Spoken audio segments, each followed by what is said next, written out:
Viareggio is a coastal town in Tuscany. It's just north of Pisa. Most of the year it's just a seaside resort, but right before the season of Lent, it's transformed into the host town for the Carnival of Viareggio, which includes about 5 days of parades with floats down through the Riviera area adjacent to the beach. The parade is sometimes held in the day and sometimes it's at night.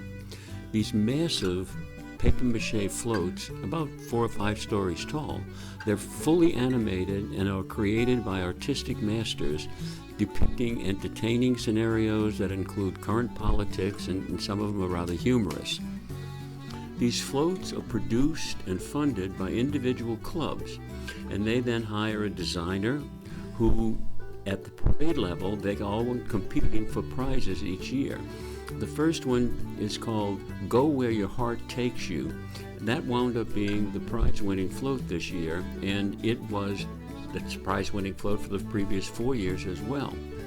The next one is called Circus of Dreams. You can look at it and see that indeed is Salvador Dali.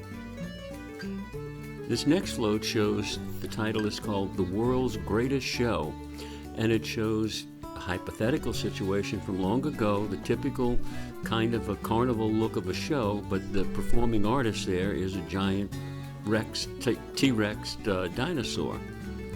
The next one obviously looks like an octopus.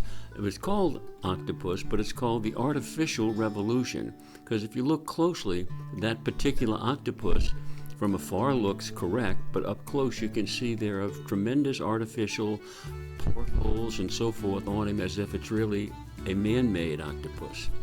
This next one really hits all of us with the current revolution, with all of the things with phones and earpods and so forth, and he just called it Listen Boy, and so that shows a young man with all of his listening devices.